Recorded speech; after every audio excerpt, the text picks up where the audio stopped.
Nasri looks for Xavi!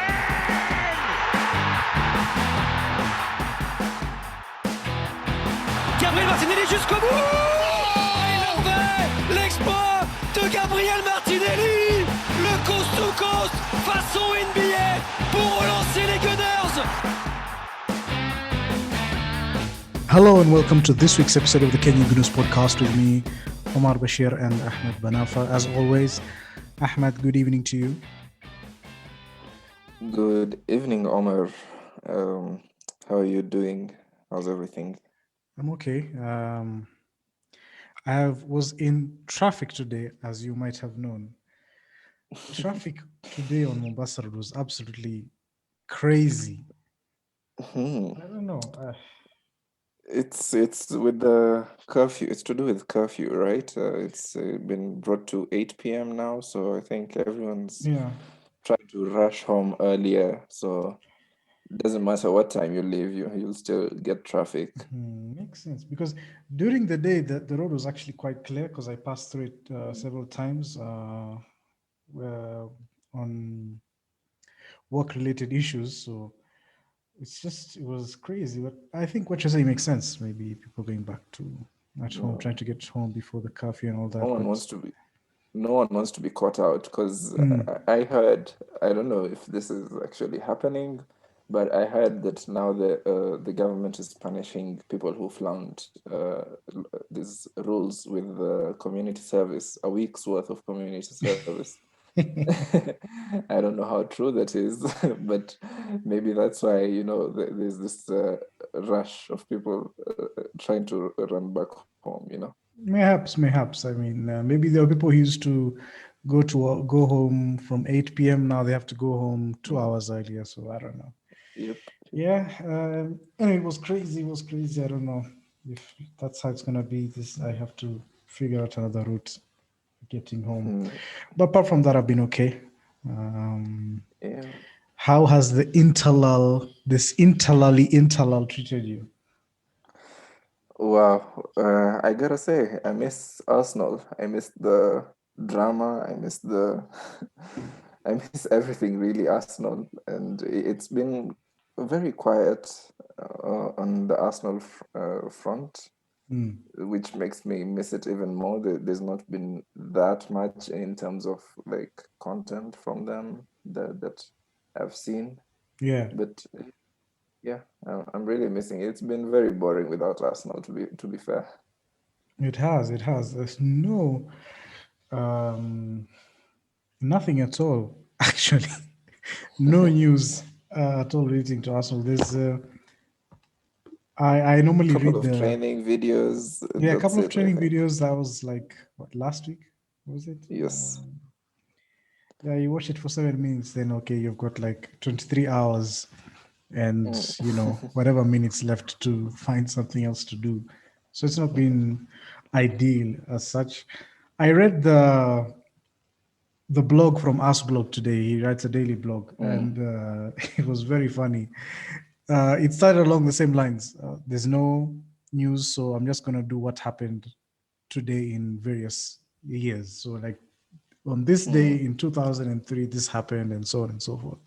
So for that for it to be at that level, I mean, there's literally nothing out there for us to discuss, which makes today's podcast very difficult. If you just look at if you look at yesterday's podcast, at least today was Arsenal related. Do you see yesterday's blog? No, I didn't. I read yesterday's, and it's basically he's just talking about how they've switched. It's I think daylight savings time, so they had to switch their clocks. I don't know if it's forwards or backwards, and that's the whole blog. So yeah, and it's titled "Clocks" with the Arsenal clock and clock as the picture. Well, it's actually very funny, and that's how it is. Like, it's been so dry, Arsenal news-wise, so that's what's happening right now.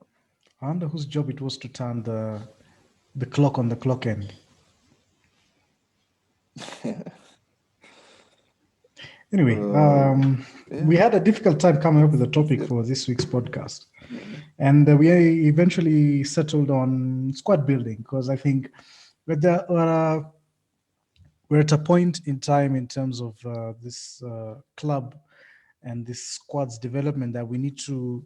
This Interlull gives us a period of perspective in terms of where it gives us a point of view really where we've come from, where we were and where we are now, and where we aspire or project to be. And I felt that at this, it could have gone many directions, but I think for the purposes of football itself, I think it would be best to describe in terms of the squad, where do we see our squad developing. So I think we focus on that today.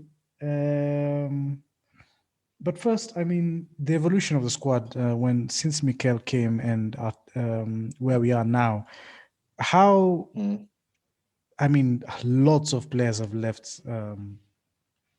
Socrates,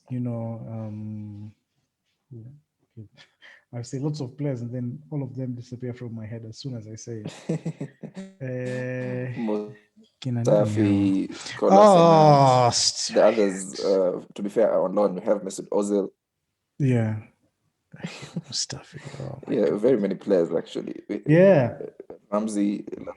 No, wait, Ramsey left before Arteta. Ramsey left before Arteta. But let's see. It's been difficult. The last, I'd say 2 years. I mean, there's a huge turnover in terms of the squad. Lots of players. I mean, if you think 2 years ago, Koscielny was the captain of the football club, and it's crazy, So lots of players going out, lots of players coming in, then have gone out again.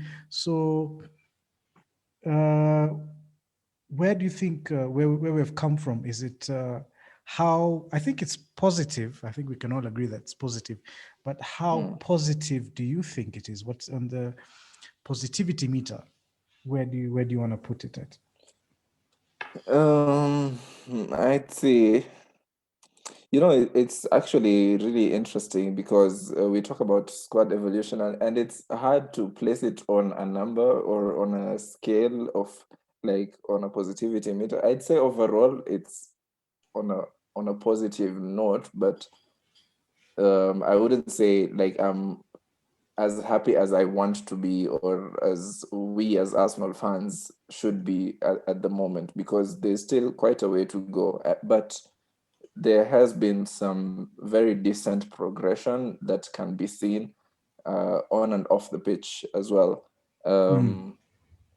If you look at the squad turnover, actually, let me bring it back to Emery's time, because when Emery, do we have to? let me just I'm just gonna mention it. When Emery came, he actually had 2 pre-seasons, and he spent like 200 million worth of getting in players, and for better or worse, some of his players didn't work out. Some did, like Tierney worked out, but some of his players like Torreira, who else did he bring in? Pepe was 72 million. It's been massive. So Arteta coming in and inheriting whatever mess was there at that point in time, with whatever shenanigans were going on with the club's hierarchy and everything. Arteta coming into that, getting the squad that he got, and up to where we are right now at this moment in time. I'd say it's actually, let me just take it back again. Arteta coming in, and then his first preseason that he gets is during the time of COVID with markets and everything. So actually where we are right now, I'd say, and what he's managed to do so far has actually been, I'd say, more than decent. So on the positivity scale, if any, I'd give it maybe a 9 out of 10. I'm very happy with where we are, considering the whole outlook on things. You mentioned this word before, perspective, and I actually really like that word. If you put everything in perspective, he's done a tremendous job with squad building so far, but we still have some ways to go. Yeah, definitely some way to go. Well, I'd actually like to, on your point, I'd like to take you back to Arsene Wenger's time, his last year, because I think Right, right. it's an important thing to talk about, because I Yeah. was talking with my brother yesterday, and I Mm, told him that Arsenal's decline has been steady, but it has been a decline. And I felt that mm, Arsene Wenger's last year or last 2 years, I think, contributed to that, because what did you think of the makeup of the squad at the time? And at the point where it reached, where Emery came in and he felt that he needed to, of course, sign 4 or 5 players from the get-go. I mean, what does that say at the mm. time? Is it about Emery's style as a player, as a manager? Does it say much about Arsene Wenger in terms of how he left the squad? In what was the state of the squad in the time? You know, what, how much work was needed for it to be made? Because I think even when Arsene Wenger left and Emery, of course, missed out on Champions League by a point. I mean, Mm. from a squad to go from that level to relegation, the conversation of relegation is around the squad. I mean, how did we get there? Yeah, overall, as you've said, as you mentioned, the steady decline, yeah, that's been apparent. And I think since I'd like to say there was a moment in time, I think was 2013 or 2014, where we were now getting I think we were almost done with our stadium payments, Mm, loan payments, and we were starting to generate money, and we could spend. Like, Wenger previously was not spending anything, and signing Ozil was the mark of where we would go. And I gotta say, Ozil was a really good signing. The problem mm, is now from there, we did not build a team, a sustainable team. I think we were just Wenger was too loyal to players who were there before, and mm, the recruitment we made, even like going towards the end now of his tenure. In his last season, he signs Lacazette, and then 6 months later, he signs Aubameyang yeah. for 50 and 60 million, respectively. And yeah, those are two world-class players at the time. Lacazette was really good. You'd say now, you'd make the argument for he's not the player we signed maybe right now, but that's besides the point. Yeah. All in all, recruitment has been very poor throughout those Wenger years. So to be fair to Emery, you said, yeah, maybe he felt the need to spend all that much, but even his spending was, I think, not with in view of any like long-term plan or anything like that. He just felt maybe something. He wanted something short-term for himself, a short fix, which he signed players. Maybe he didn't get the players he wanted, but he spent a lot of money getting the players he didn't really want. Mm, So it's been, yeah, a steady decline that's been poor. Now with Arteta, where we're seeing some sort of plan, and it's getting slowly but surely better. We're trying to fix it. I sent you this interview that you watched, I'm sure, because I was there. Arteta talks about initially what he inherited was a really broken team, a team that had no balance, that had nothing basically going for it. It was just players who were playing in just their positions, who basically had no idea maybe what to do. Of course, they know what to do, but you need some sort of plan to bring the whole team together to work as a unit for it to perform, for you to get to where you want to be. And with Emery missing out on Champions League by 1 point, I don't think that's actually really fair, because Emery got really lucky, I believe, that season. A lot of the mhm, underlying statistics, if you look at everything that's been published, a lot of the underlying statistics during that season were bad. So us missing out on Champions League by 1 point, I think, was really lucky for us to be there, but it spoke to a very deep problem, and those problems came to a head now in Emery's second season, which we saw what it led up to, up to where Arteta now inherits the squad that he gets, and mentioned it in his interview when he signed that he wants now to take this to a different set of culture. He was balanced, to improve somewhere. And to credit to him.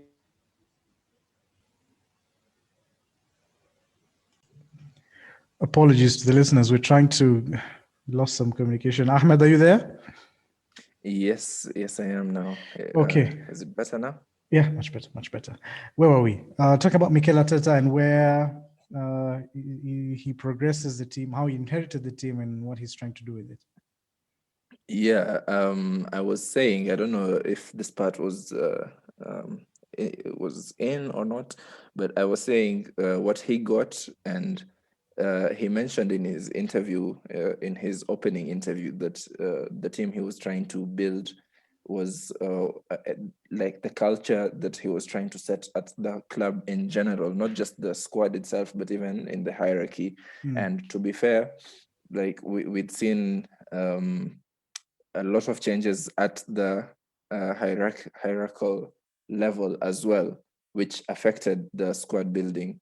So so the squad he got and where he took it to win even a single trophy, let alone two, we count the Community Shield, of course, and it's really impressive given what he got. A broken side, a side that had basically no identity.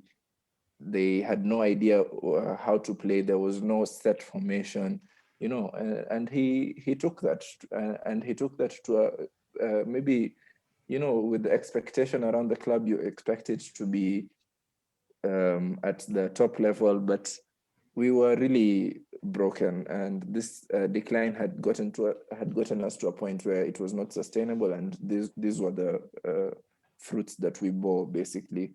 And yeah, he got himself 2 trophies, and fair play to him. I think any manager in the world coming to Arsenal at the point where he came in and getting any trophy would be very happy. I think even Guardiola would have been extremely happy with that.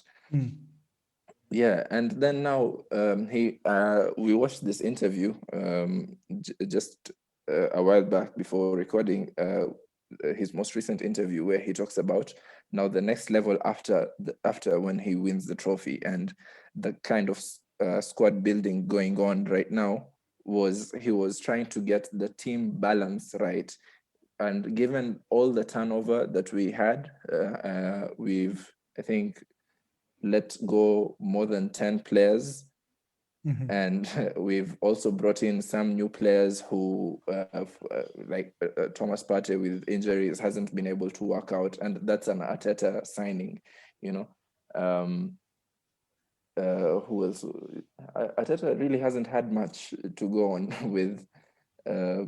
He's gotten a few loans with Odegaard, but you can see that now there's an identity that we're trying to build toward, and there is some sort of balance that's coming in.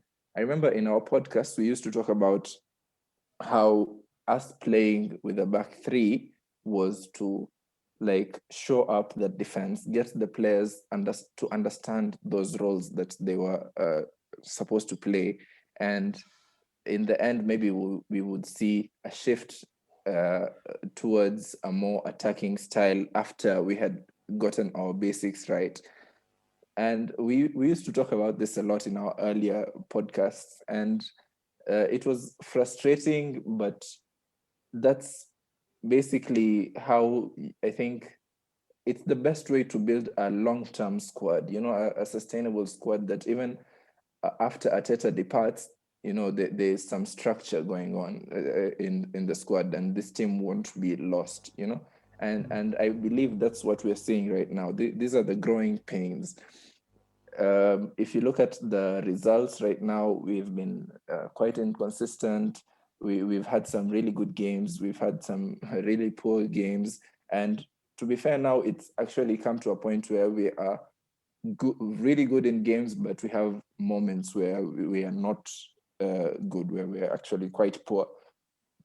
And I said this to you that before, that it's a sign of the progress that we are making. It's a sign of good things to come, because even Arteta himself, Arteta is a very analytical manager, and he says that there are clouds right now, but we are working towards that silver lining. And once that shine comes, that silver lining or whatever comes, it's going to be amazing to see, because you can see the way we are now playing. It's quite attacking minded. We are dominating majority of the games. We just have periods where we are really quite poor, and that's what's hurting us right now. But the structure is there. We have a strong spine right now, and it's going in a good place. In regards now for the future, we can't predict the future, but maybe if we talk about individual players and how we want to, Arteta talks about evolution now of the squad. Now that we've gotten somewhat decent balance, we now need to evolve into now getting better players for positions, better, maybe technical players, maybe more physical, modern players in the positions that are needed, so maybe now if we shift focus into now the future, we'll have to look at individual players and where we can improve as a team. Maybe that's what we need to go into. Well, of course, you mentioned spine, and I think it's a good place to start on the actual squad. You look at our spine, I'd say Leno, Luis, would you put Xhaka there? Would you put Partey there? I don't know. I'll put Partey. Yes. Partey, Odegaard, and then Aubameyang. Let's put Aubameyang. Out of those players in that spine, of course, one of those players isn't ours, in Odegaard, who is a lonely player. I mean, where do you think we can improve in that spine? Now, for next season, if you're looking at improvements, of course, now it's a recruitment into next season. Yes, and of course. Currently,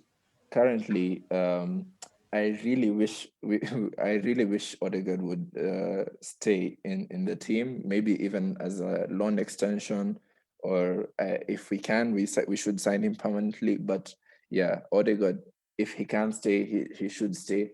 And maybe if he can't stay, maybe we get another player of his mold in there. Aubameyang, he still has another 2 seasons to go.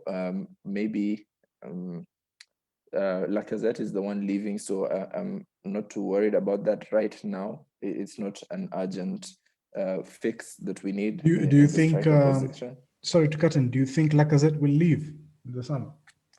I can't say what's going on behind the scenes, but I wouldn't mind if he does.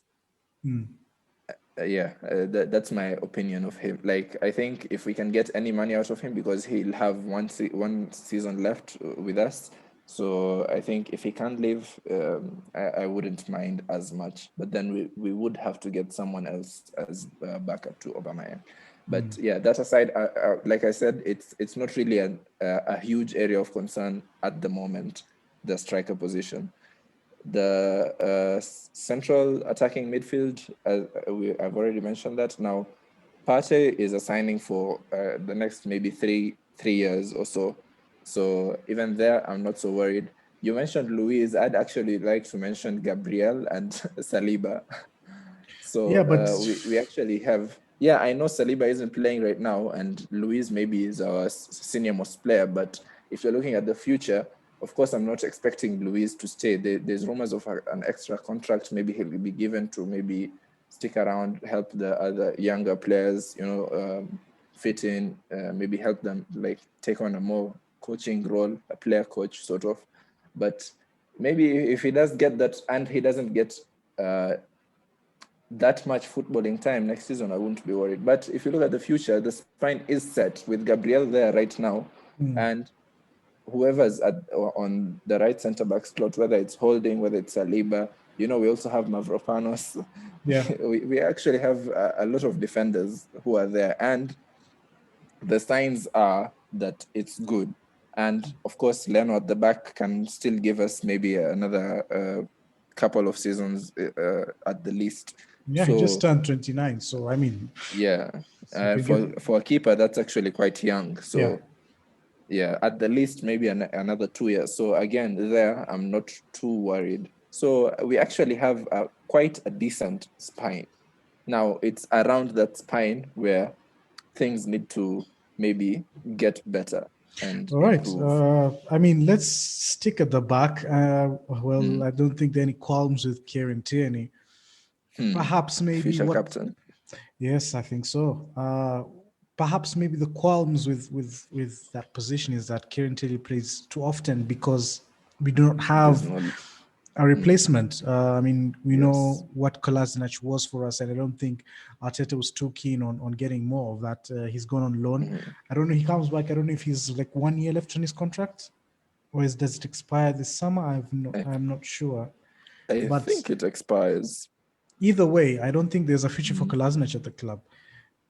Well, it's certainly an area that we need to evolve. What sort of fullback would you have? Would you have somebody similar to Kieran Tierney, or would you have a fullback, a left back that has different traits that Kieran Tierney doesn't have and can be useful in certain games? I mean, I'd like to get your take on that particular position. I mean, I wouldn't mind another Tierney, but there's not much that Tierney does wrong. I mean, the only thing that you can maybe point out is because of all his going up and down the pitch, he sometimes gets caught out of position because you'll find him maybe he'd gone on a run, to open up space to get a ball, and then somehow we lose it at the back, and he's caught out of position and he has to come running back. And it happens. Maybe he can improve when to pick his moments and stuff, because we're still not at the level where we're totally dominating, where Kieran Tierney can be that free to go up. But it's where we want to go. So I like seeing that from him. And his ability on the ball is actually very good. We've seen his crosses, we've seen his technical ability, his general passing, his movement. It's been good. So I wouldn't mind another him.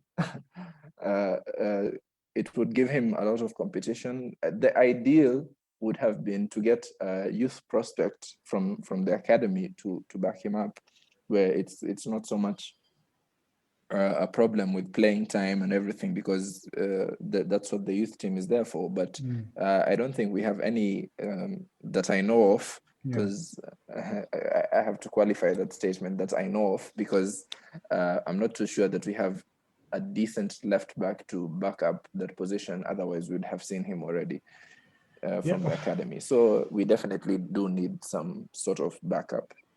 Yeah, well, for me, I think I'd go the opposite route and say I'd like to go for somebody with a bit more experience. I mean, Kieran Tierney is 23 years old, so he should be pretty much in the future of the club. If he stays probably for 7-8 years, he should be starting. So I'd probably get, if I was going to get or sign in. I agree with you as well. Not that I know of. I don't think there's anybody in the club in terms of youth prospect that is ready to fill up the boots in terms of a substitute or a cover for Kieran Tierney. So I would actually go out in the market looking for one. I would go for a much older player, sort of in the age of Cedric. I know Arsenal have a history of buying old players, and people would be surprised to hear me say that, but I think you need that sort of balance. Somebody just who will be happy to be in the squad, provide cover for Tierney, perhaps play some important games where his talents will be useful, and somebody, of course, who Kieran Tierney can learn from as well, who brings that sort of balance, I feel.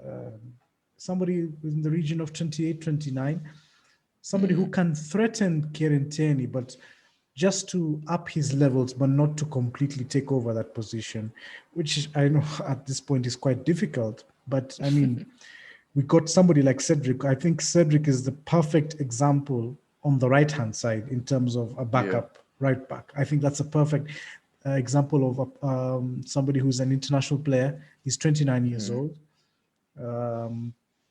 He's decent enough on his time. Maybe he can get found out if he plays 10, 15 games consecutively, but I don't think he will ever get to do that. So I don't think that in itself becomes a problem. Maybe if the fullback, the starting right back, gets injured for an extended period of time, then maybe we have a problem. But ideally, that shouldn't really come up. And I think the only problem with the Cedric deal is that it was 4 years and how the whole thing was done. I think that's where people's issue is with. But for me personally, I remember even at the time I told you, you were against it, of course. But I felt that, I knew Cedric is a good player. He's a solid player, somebody I think you would like to have in a squad. And I think that's what we sort of need on the other side. Somebody dependable, somebody who is experienced, and can assist the squad if need be, that I feel. And now, since we've been talking about Cedric on that other side, there's lots of talk about Hector Bellerin. I mean, he's a player that I like. And for some certain amount of reason, some people do not like and feel that we need to, upgrade on that position. I mean, what's your Hector Bellerin, opinion? What's your opinion on him? I mean, he's had an indifferent season. He's been unfortunate with injuries. Do you feel as though Hector Bellerin is enough for us to win a Champions League, or do you feel that if you had the opportunity to upgrade on Hector Bellerin, would you take that opportunity? If there was an opportunity, a decent option to upgrade on Bellerin, I would. Because while I do like Bellerin as a person, as a player, I think he gets an unfair amount of criticism, given the kind of player he is. We know what he is, we know what he does, and whenever he's in the team, it's not like he is that poor in the games. He just gets found out because, again, his positioning could be better. He's lost his pace, and we can improve on that. But as a player, I think he's quite intelligent. He makes the kinds of moves that we see Arteta prefers from fullbacks, drifting inside a bit, making space for the other team, for us while playing out the back. He's quite an intelligent player. And previously, when he started out, his one area where he could have improved was his ability to cross and basically his final ball, which he has improved. And I would say he's improved quite a lot on that. The only thing that has derailed him, I think, since his injury is he's lost all his pace, and I think we've talked about this a lot. Maybe not on the podcast, but we've discussed it quite a number of times. That I like him as a player. I don't find anything that drastically wrong with him that we need to say get rid of him right now, bench him, because that's the level of criticism he gets. Like, people are just done with him, and I don't see why that is, because he'll have a good game and he'll get found out. I mean, who doesn't? Most of our players are that way. For you to be consistently good 90 minutes every game, every other game that you play, those are world-class players, and Bellerin is never going to be that, and we know that of him. We've known that of him since he started. So I would take an improvement, but I don't mind him, and I think he can play for us for still a number of years. But I think even he says, I think there were some rumors of him going to Paris. Maybe it's time for him to get a change of setting, but I like him, but yeah, we definitely can improve on him. Yeah, I feel we could improve on him if I had as well if we had the opportunity to improve on him and probably recoup some money from the sale from Hector. I think I would take it, but I like the player. I want to see out, but let me put it this way: I'd want to see him succeed more than I'd want to see a new signing. But I would not dismiss if you were to improve on that area. I feel he has issues with his positioning. His positioning is quite poor. I feel that while offensively he does offer something in terms of his intelligence, on-ball intelligence, I think his off-ball intelligence is a bit waning. He wants to dominate in that position, I feel, in some respects, and for especially for a player in that position in terms of the right wing, we're talking about Pepe, who needs to feel that he is the one in charge, and you need to sort of back off when Pepe is there. Give him the space to do what he can do. I feel Bellerin sort of inhibits that. That's why I think whenever we've had Bellerin and Pepe on that side, it's never worked. I mean, Saka is a different animal altogether. So I think wherever you put Saka, he will work. So I feel on that issue with Bellerin, I think those are my biggest qualms with him. But I feel maybe, I don't know, maybe a preseason with the coaching staff might do him a world of good. I mean, he's come from the injury and been straight into the team since last year. Of course, COVID happened. There's been no preseason, no nothing. So I don't know. Maybe he could benefit from a bit more coaching, and I would like to see that more than I would like to see an improvement. And I think, of course, with Cedric as well.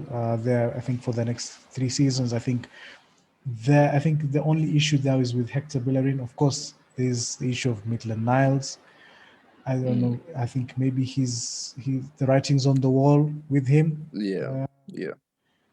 There's Callum Chambers, who's come in and done a decent performance. I think once Rob Holding was signed on a new contract, I think people thought, okay, well, that means Chambers is gone. I mean, but he's come on and we've seen that he does have that technical ability to provide something of a cover for the team. So, I mean, what's the situation with that?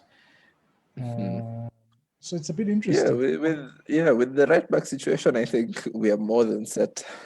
Yeah. In case of anything, God forbid injuries, notwithstanding, we are quite set with the right back position. I think the main issue with our back line is our left back position, where while it's good right now, we need cover for that. We need something in case of injury, because remember when was it Arteta or was it the second Emery season where we signed Tierney but he didn't play, and then Bellerin was injured also at the same time, so both our fullbacks were out. Our starting fullbacks were out, so in case something like that happens again right now, I mean, Chambers could go on the right and Cedric could go on the left, but it's not the most ideal. Yeah. You'd want Cedric to stay on the right and we get a decent cover for that left back. That left back position is the one with issues. So I think for our back line with the keeper and everything, I think we are quite set. Actually, on the keeper, do you think, what's his name? Was it Matt Ryan? Yeah, do you think maybe we sign him? I think he's on a free at the end of the season. Do you think he's sufficient cover for Leno? Because we do actually need a backup keeper. I like Matt Ryan. I like him as a player. I don't know if it's what the Mikel Arteta is trying to look for. I mean, there's been talk of David Raya. But of course, plans are different to what you can actually do in the market. Would you want to spend your money on David Raya? Would you want to spend it on Odegaard? So, I mean, it's an evolving situation. I think with this David Raya thing, that's a keeper who's been like really good. I hear for is it Brentford? Yeah, Brentford. So he's been really good, and for him to go from that, yes, it's a championship club right now, and I think maybe the next evolution for him as a player, he would want to go to a team where he can start. I don't think if you are a player and you are performing really well for a club and you think of yourself as a starter, would you want to go and, I mean, it's a massive club in Arsenal, but would you want to go and just be backup? That's the same situation we had with Martinez towards the end, where we saw that he was a really, really good keeper, but he was not satisfied with being the second 11 keeper. Yeah, I think maybe that's a problem. So I would stick with Matt Ryan, because right now with Leno, we are good enough in that position with Leno. So Matt Ryan maybe as the backup, and then maybe as Leno is nearing the end of his contract, or we are looking now to move on from Leno, we can bring in someone to maybe now cement that position as a younger keeper, and then Leno can be, we evolve. Okay, let's shift gears quickly. We've been going on for quite a bit. Into midfield. That's the problematic position. Well, which is actually quite funny, because considering like that's the one position where we've actually been really historically, that's the one position where we've always had good players.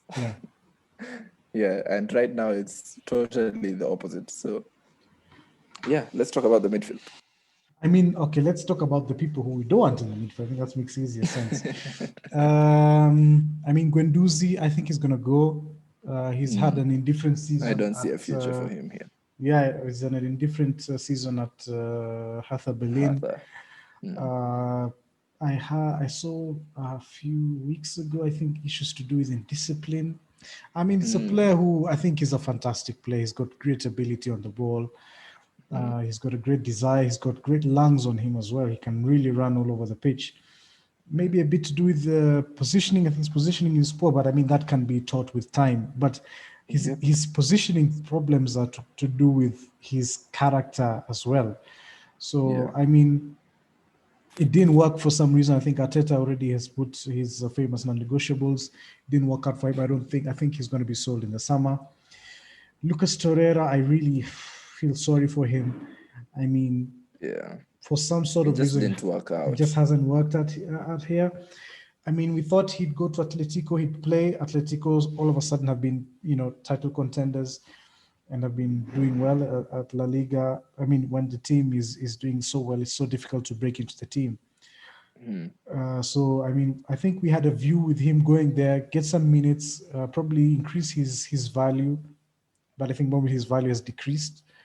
So he comes back again in the summer. I mean, what's the problem? Probably try to get somebody to sell him off. I think at this point in time, we probably look at what we did in January in terms of just paying players off. I don't know if we can do that with Torreira, but I think we can do something similar in that we can, whatever decent amount we can get for him, I think we'll accept, rather than we can't accept anything below this. So I think those are set in stone. If you look at that, we actually have very few players in midfield. I mean, aside from Xhaka, Partey, Sebas is obviously alone, and El Neni, who is El Neni. There's nothing wrong with him. He's just Muhammad. He's just a squad player, and that's all. There's nothing wrong with that right now. But we don't have players in that midfield position aside from Xhaka and Partey. There's no one else I see starting for us. And if Partey is our best player right now in midfield, and Xhaka our second best player, and we want to improve on Xhaka, that tells you a lot about that midfield. We need to improve a lot, and that's one area that's, I think, gonna need an overhaul, because it's insane how bad it is. You've mentioned Torreira, who's for some reason it didn't work out. He's gonna go, I think. Guendouzi, who I really enjoy seeing him play, but I enjoyed rather when he started. He was actually quite decent, but his positioning, as you mentioned, and his discipline issues, and it doesn't fit well with the club. And yeah, he's definitely out the door. Who else is in midfield? Muhammad and Ceballos. We desperately need to improve. That's my take on the midfield, and we need to do it this preseason. We've talked about when we talk about left position, about youth. I think in midfield, in terms of youth, I think there's Miguel Aziz. I think played for the under 18s or the under 21s. I'm not sure. Under 21s, I think. Yeah, and I think he's a player that I really like from what I've seen from him. And I think next season would be a good time for him to be in the squad. Maybe get some game time in Europe, wherever, if we are in Europe, or in the cup competitions. I think it would be nice for him. I think he's got a decent technical ability. Maybe it's just for him now to get into the gym, maybe bulk up for the Premier League and for first team football. But I think he's certainly a player that has a path to be part of the Arsenal squad. And then maybe I think I would promote him to the first team and then maybe buy somebody to play with Partey. I think Clive, I think, was speaking, I think it was in the Askcast on Friday, and he summed it up really well. I think people thought Thomas Partey was a destroyer, somebody who's going to win possession. And I think he's more of a Thiago Alcantara. He's more of a Sergio Busquets. He's a player who initiates attacks, who's good on the ball, has vision from deep, and he needs somebody in our team. He needs somebody alongside him who can do that dirty work, who can, press, win tackles, intercept the possession, then give the ball to Partey, and then just his job will just to I mean, it's that sort of is sort of build up for Torreira if you actually think about it. But probably somebody who's more athletic, who can cover more miles. There's talk of Bissouma of Brighton. I think would be a very good partner for Thomas Partey. Yeah, and he's at the right age profile. He's only 24. Yeah, he's a decent passer. He's an enabler in that he makes the person who is alongside him. I mean, he plays alongside, who's this guy? Proper, who he's quite lanky, he's quite leggy. I mean, and he gives him the opportunity to but he's good on the ball. I mean, but Thomas Partey himself is quite athletic. So I think that's a partnership that could work. And I mean, with Miguel Aziz as backup, we forgot to mention Joe Willock, who's going to be back on loan. It'll be interesting to see what the club's position on him, whether we sell him, whether we keep him. I think he possesses interesting qualities, but I think in terms of where the club wants to be, in terms of technical ability, I think he just falls short. I think he will do well in other teams. Not saying he's a bad player, but I think for what we are trying to build, he doesn't fit quite. So exactly. Let me just cut in here, just quickly on the midfield. Going forward, I know right now we're playing with a 4-2-3-1, but Arteta has always maintained that he would like to end up in a 4-3-3 formation. So we're looking at a midfield 3 and a forward line of another 3 players. So in that, if you are looking now to progress from the 2 holding midfielders, how would you maybe do that? Because I think we got a glimpse of it when Xhaka came off during the West Ham game, and we saw Smith Rowe and what's his name, Odegaard, in front of Partey. And do you think maybe now that's where we want to go instead of midfield 2? I've been thinking about this Bissouma thing a lot, and if we were to go to if we were to continue with the midfield 2, then I agree with you. I think Bissouma would be a great choice. But if we were going now towards a midfield 3, how would you now continue with that, how would you make the squad that way? That's actually a very good question. I would sign Bissouma. If it doesn't cost us that much, I would sign him because he gives me an option in terms of playing style. He's a player, as you said, as the right age profile. I think he would be he'd be an improvement to Torreira. So again, it depends on how much I'll have to spend to get him. But if we are going to the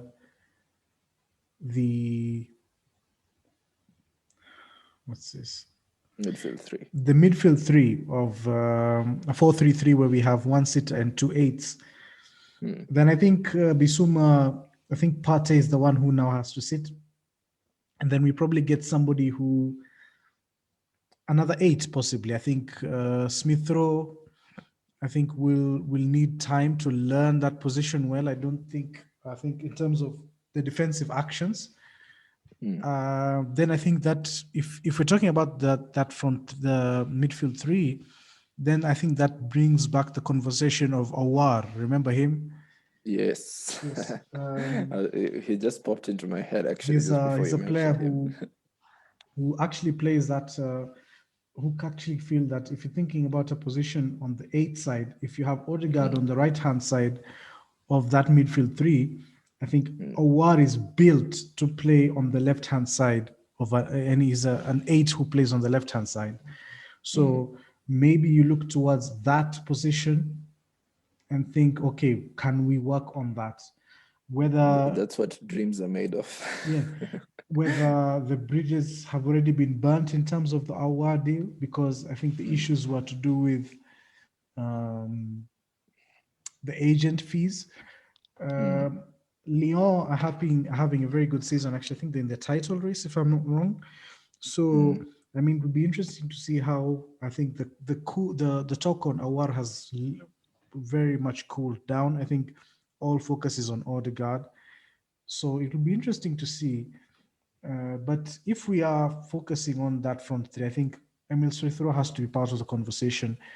I think it's maybe if we could get another one or two technically advanced midfielders who can play that position and create chances and score goals, then I think that's what you should focus on rather than bringing in Bissouma, who is a destroyer and an enabler.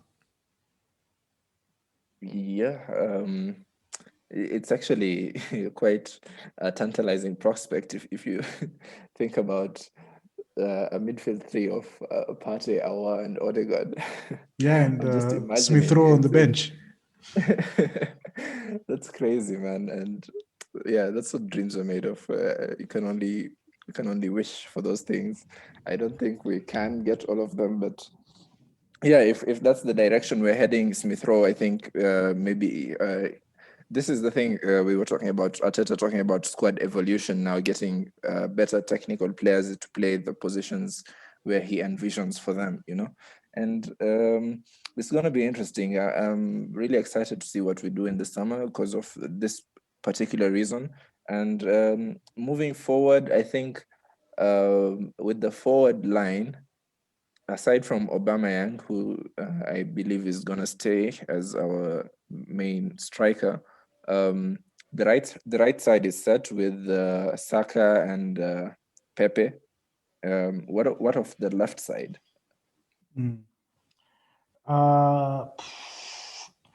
Well, I think the forward line, I think everybody can be fluid. I think we've seen Pepe playing on the right and the left, Saka playing on the left and the right. I think it's Martinelli, of course, can play on the left. He can play as striker. I think for me, that's the least concerning area in terms of squad building. I think we have more issues, pertaining issues to do with midfield and slightly in defense. I think forward lines, we've got players of the right age. We've got Pepe in, I think he's 24, 25. Saka, he's yet to be 20. We've got Martinelli, not this 20. I mean, there's Nelson, whatever the situation is there. If he can be integrated back into the squad, still at a good age, I think 21. So I think that area is, I mean, we've forgotten the very big player that is Willian, who's here for another 2 seasons. I specifically left him out. you But cannot. yeah, You cannot leave out Willian. here for another 2 years. But It's for yeah. another 2 years. So he's part of that equation. So I think I don't think that's an area that we'd focus on. So I think plus as well, I think I'm happy with those positions. I think there's enough that's coming out of there to think that we should be doing good in that area. Same as strike as well. We talked about it. I mean, there's Aubameyang, there's Lacazette, and there's of course Martinelli who could play there. I would actually like to sell Nketiah. I think we've already seen enough of him. To see, I don't think he's a player that, I don't know. I think he's too small.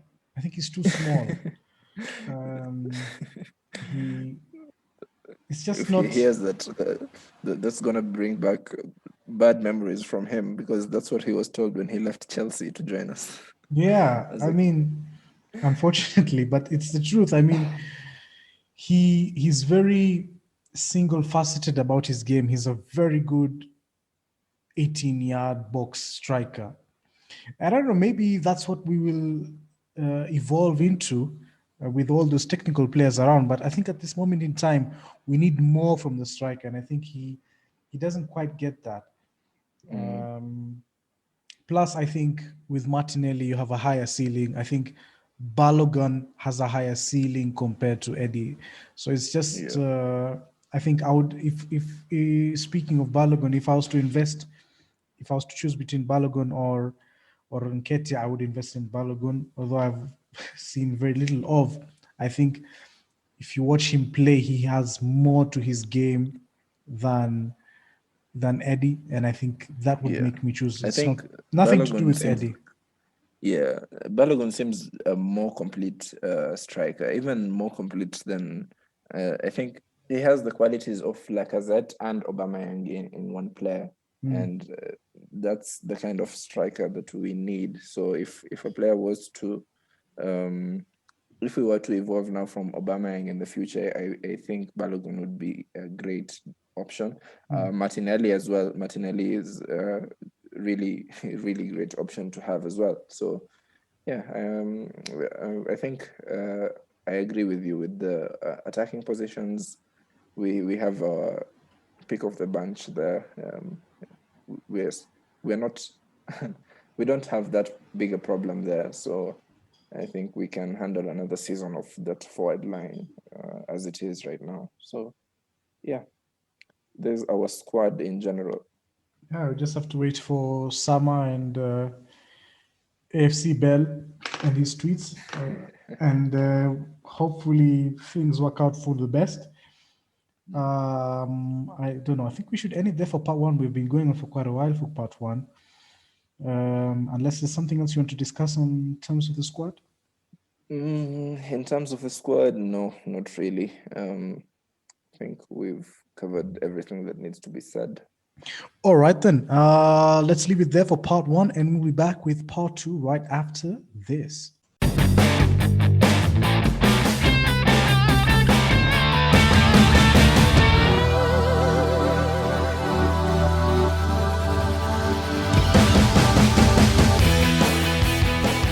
Welcome back to part two of the Kenny Gunners podcast. You can follow us on our various social media sites on Instagram, Facebook, YouTube, and Twitter. And of course, give us a follow on Apple Podcasts and Spotify.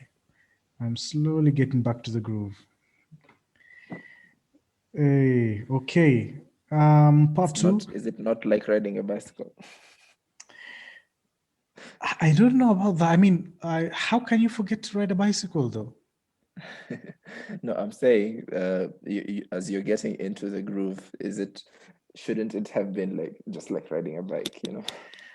I don't know, because I'd like to do it really quick, so sometimes the words get mixed up. I mean, anyway. You do pretty well. Fixtures. We're talking about fixtures in part two, and we want to be quick because we know we've been going for quite a while now. I'd just like to list them out for you, Ahmed, and then you tell me How do you think those will go? I mean, we have Liverpool on Saturday at 10. That's Kenyan time, of course. This will be 10 in Kenyan times that I'm giving you. Then on Thursday, we have Europa League quarterfinal. We'll be playing at the Emirates on Thursday. That's at 10 as well, against Slavia Prague. And then we've got Sheffield on Sunday away at that stadium of theirs, whatever the hell it's called. And then Slavia Prague again on Thursday at 10 as well. Oh my goodness. And then we've got Arsenal versus Fulham. That would be at 5 Kenyan time. So all our games will be at night except the Fulham game. Wow. So let's start with Liverpool. I mean, Yes. Liverpool, what a season they're having. It's so funny. Yeah, it is. It's very strange. I mean, they started, I think, but I think it was also building to a head. You know, they've had 2 seasons where it's been a consistent side of the same first 11 with hardly any changes, and these players have hardly gotten any injuries in the previous 2 seasons.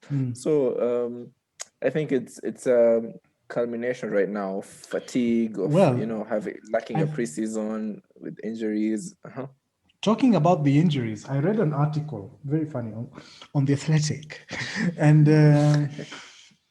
it was talking about just before the season began. They said, I don't know who wrote it. I wish I could. It's one of the best articles I've ever read because I've seen it pan out right before my eyes. Liverpool have had their players have been on like super. I mean, they've been pressing machines. Yes. They have had. They've been taking a lot of caffeine, basically, to maintain that sort of lifestyle. And this article written by a sports scientist who said, if you're going to do this with a squad of players, this year is where the squad of players will break down because the human body can only take so much. And he predicted that there would be players with loads of injuries. There'd be a dip in their performances. I think the injuries to Gomez and Van Dijk didn't help. But I think because of tiredness, I mean, maybe it would have been predicted. It actually was predicted that they would get maybe one player who would get on a long-term injury because once you're a bit lethargic in your movement, your legs probably move slower, and maybe players will be. Any tackles will affect you more because you're more slow in your movements. I don't know if I'm coming clear in my statement. Basically, you're more prone to injurious moments, maybe because of because of your slow, you're lethargic in your movement. So maybe in a normal situation, your leg would have moved from that position, but in this moment in time, because you're a bit tired, your leg lingers on for a second or two more, and the tackle comes in, and something goes off. So he sort of predicted this, and it's just been playing out in front of us. This is actually one of the worst title defenses in Premier League history. The only title defense that has been worse than this is the Leicester one, and the season isn't over yet, so I wouldn't rule that out. Let's hope we contribute further to that.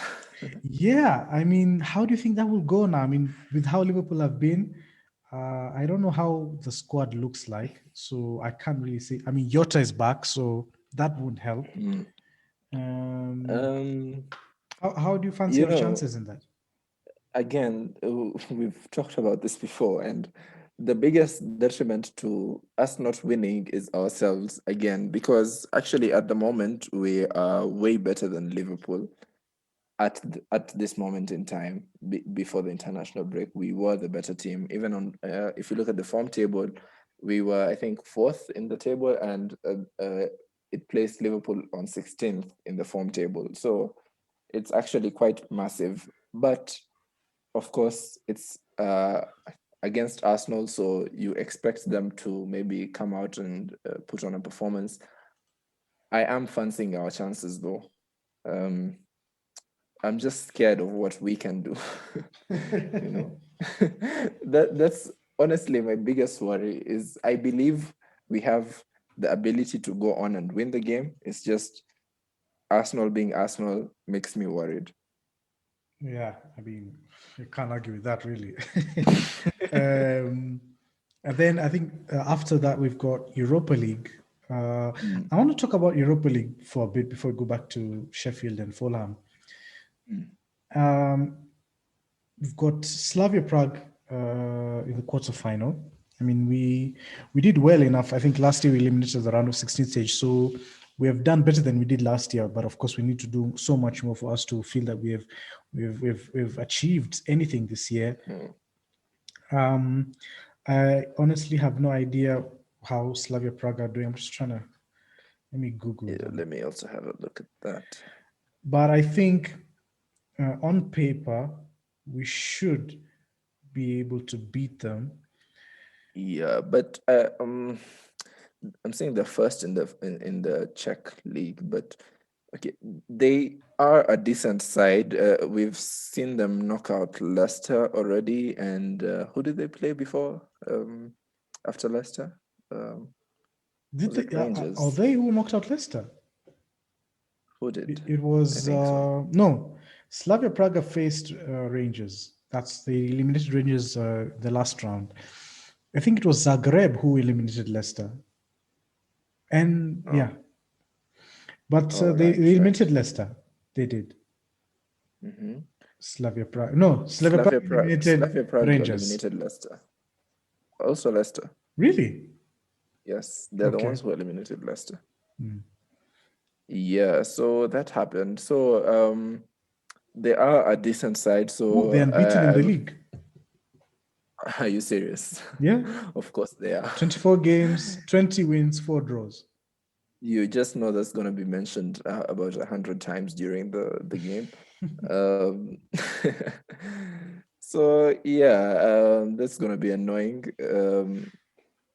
They are a decent side. On paper, I think maybe not on paper, but on pedigree, I think I expect us to go there and get a result, but I wouldn't say that it's a given that we win because they are a decent side, and I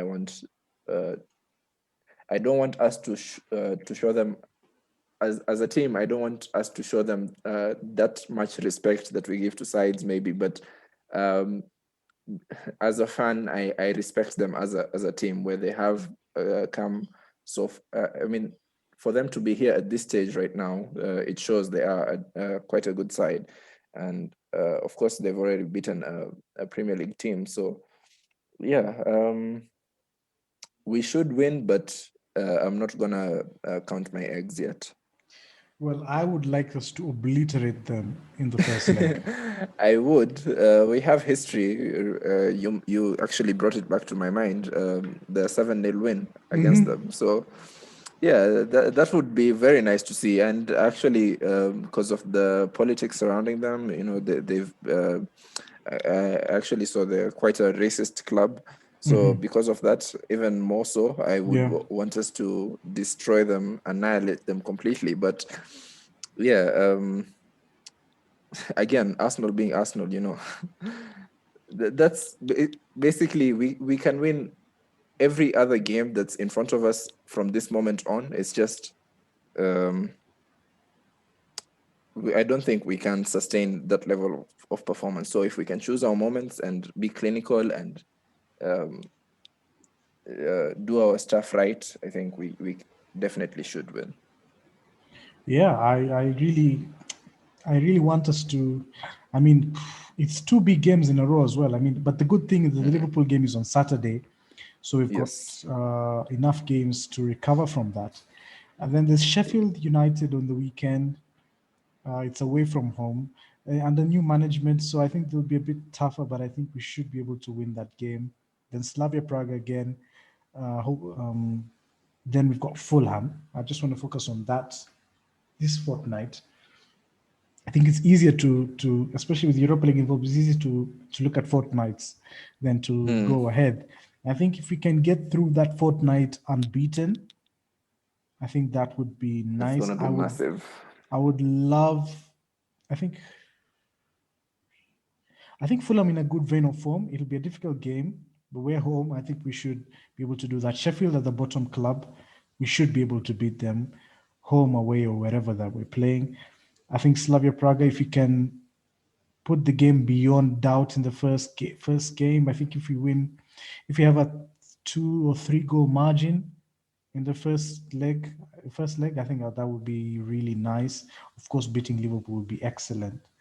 But I mean, yeah, I think that's all I'm looking for in this. If you can avoid defeat, I think if you can avoid a defeat against Liverpool and then win the rest of the games, that would be excellent.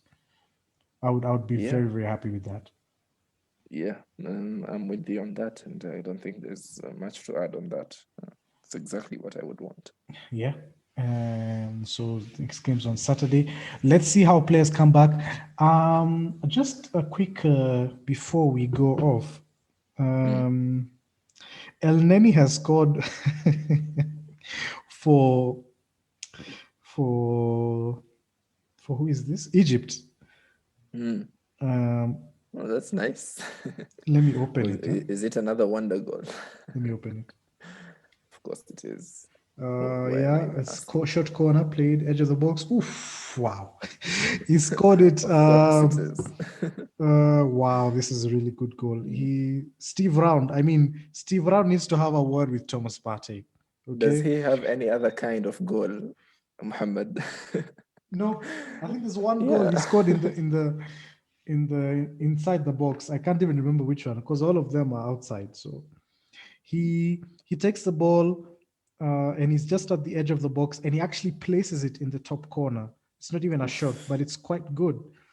Really good goal. I don't know. Where's Partey? Partey should be doing this. Partey, yes, he needs to take lessons. Steve Round, hello. Steve Round. He needs some extra look for training Partey. session. Certainly. That's really nice. I'm happy for him. I really like Mohamed El Neni. He's actually a squad player I'd be very sad to see go. Yes, I absolutely agree. I want him to stay. And I hope he does stay. He can be a cult hero, you know? Yeah, those players you remember Mohamed El Neni and then just smile, you know? Anyway. I think let's just leave it there on that very happy note of Mohamed El Neni scoring a goal. I would like to thank everybody, our listeners, for tuning in to this week's episode. Thank you to Ahmed, as always, for going through this with me on the podcast. And I think we should end it there. Next podcast, hopefully, we'll be discussing a win from Arsenal. A very, very big win it will be against Liverpool. Hopefully, fingers crossed, toenails, everything crossed that we win that game. I'll just leave it there. Cheers, Kwaherini.